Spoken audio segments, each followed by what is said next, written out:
Halo teman-teman info fotografi, apa kabarnya? Semoga dalam keadaan sehat selalu.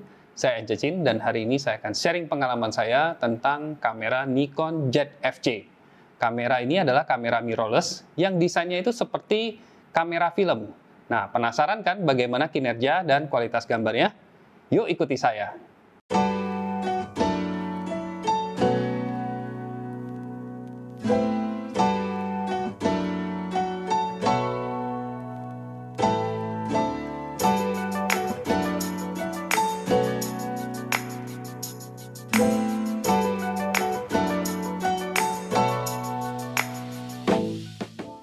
Desain kamera Nikon Z-Fc ini terinspirasi dari kamera film Nikon FM2.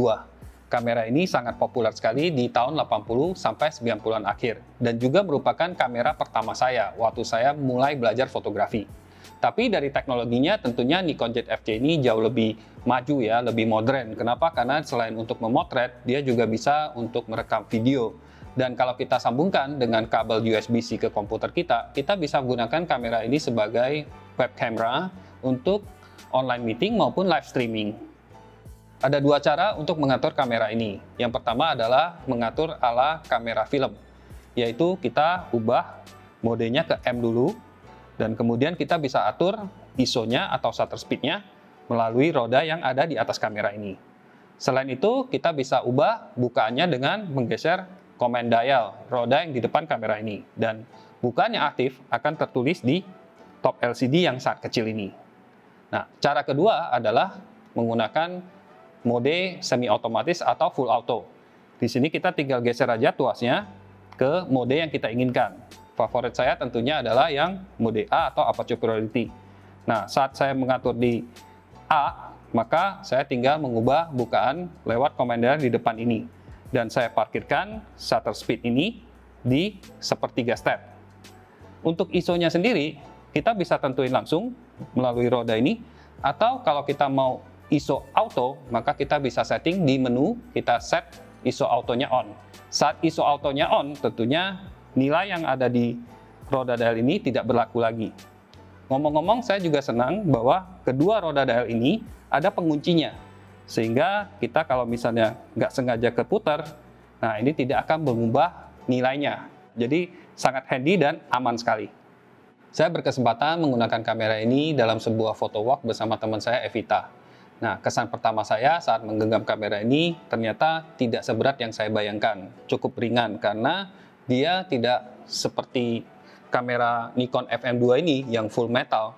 Tapi dia itu ada campurannya juga. Di bagian atas ini sepertinya menggunakan logam top plate-nya. Tapi di bagian bawah ini menggunakan bahan plastik sehingga menjadi lebih ringan ya. Jadi kurang lebih sekitar 390 gram saja.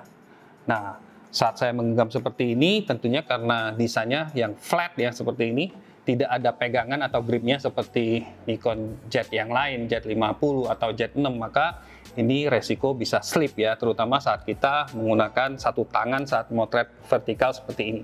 Jadi saya sangat anjurkan bagi teman-teman yang membeli kamera ini untuk sekalian membeli gripnya supaya lebih stabil dalam memegang kamera ini. Nah, soal kinerja autofocus dan juga bagaimana pengalaman saya memotret itu cukup menyenangkan karena kamera ini menurut saya sangat responsif, autofokusnya cepat. Dia juga ada face and eye detection. Jadi saat saya memotret Evita, meskipun dia menggunakan masker nih, tapi tetap bisa mendeteksi mata dan wajahnya sehingga autofokusnya kebanyakan sangat akurat.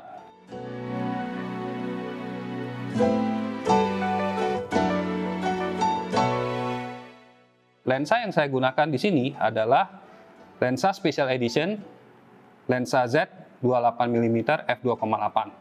Dalam pengalaman saya menggunakan lensa ini, saya cukup senang karena ukurannya cukup kecil, cukup ringan, dan autofokusnya cepat dan tidak berisik. Tapi dari segi ketajamannya tentunya dia tidak lebih baik dari lensa-lensa Nikon S series yang pernah saya coba. Misalnya Nikon S50 1.8 atau Nikon yang 50 1.2. Kualitas gambar yang dihasilkan oleh Nikon Z-Fc ini terutama di picture control portrait menurut saya bagus dan kelihatannya alami. Dan juga performa ISO tingginya lumayan bagus.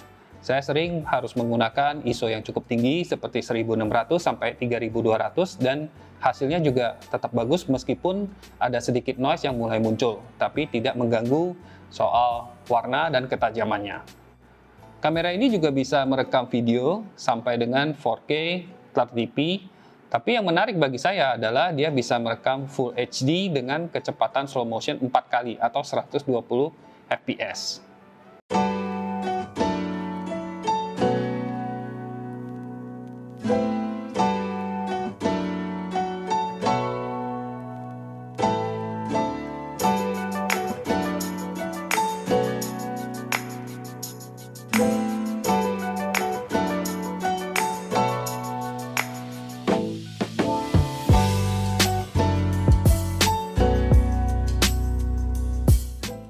Yang juga saya senangi dari kamera ini adalah adanya layar LCD yang bisa diputar ke segala arah seperti ini, yang sangat membantu saat saya motret secara vertikal seperti ini, dan tentunya pasti membantu teman-teman yang suka merekam video karena bisa dilipat ke depan seperti ini untuk selfie atau vlogging, dan saat tidak dipakai kita bisa melipatnya ke dalam supaya untuk melindungi.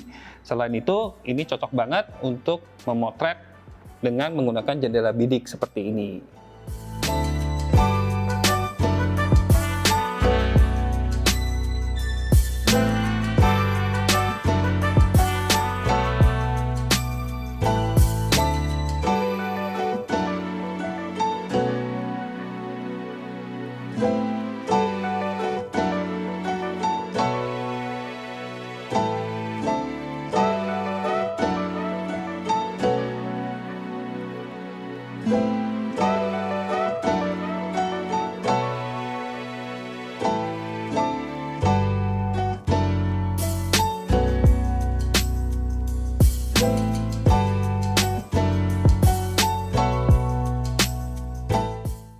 Jendela bidik kamera ini hanya 2,3 juta titik resolusinya.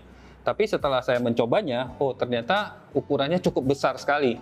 Jadi sangat nyaman sekali, sangat lapang sekali, dan saya yakin teman-teman juga suka menggunakannya terutama di keadaan outdoor yang terik banget, sehingga tidak silau. Dan juga seperti memotret menggunakan kamera film ya di zaman dulu. Selain itu, mungkin salah satu yang menjadi concern bagi teman-teman yang menggunakan kamera mirrorless yang ukuran fisiknya kecil adalah kapasitas baterainya. Saya telah mencoba memotret selama foto walk ini sekitar 336 foto ditambah dengan beberapa video klip. Dan ternyata saya lihat indikator baterainya itu masih full. Jadi ini melebihi spesifikasi kamera yang menyatakan bahwa baterainya hanya cukup untuk 300. Ternyata bisa lebih.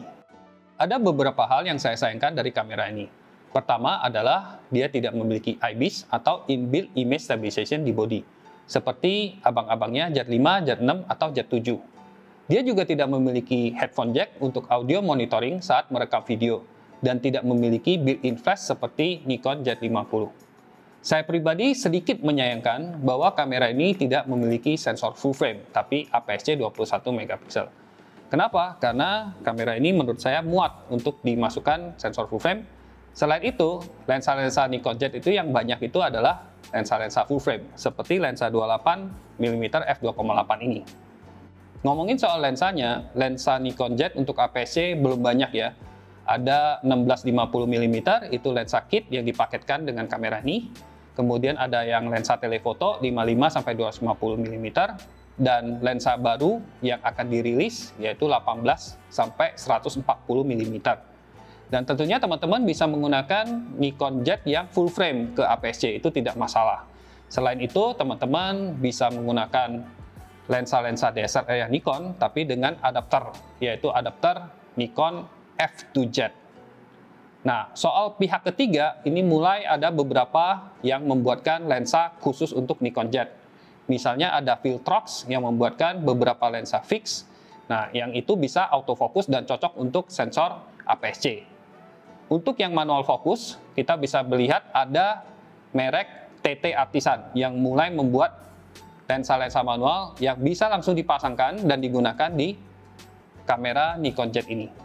Menurut saya, kamera ini sangat cocok untuk teman-teman pencinta street photography atau casual portrait seperti yang saya lakukan dengan Evita, dan juga untuk lifestyle fotografi. Sangat ideal untuk dibawa jalan-jalan, untuk liburan, karena ukurannya compact, relatif mudah digunakan, dan kinerjanya cepat. Kualitasnya juga bagus. Kamera ini juga cocok sebagai model. Jika kita menggunakannya sambil difoto oleh orang lain, akan kelihatan keren banget.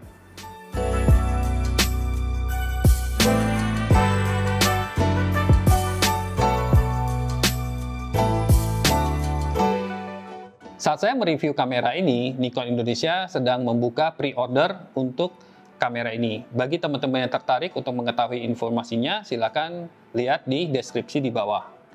Mudah-mudahan informasi yang saya sharing hari ini membantu teman-teman untuk memilih kamera. Sampai jumpa lagi, bye-bye!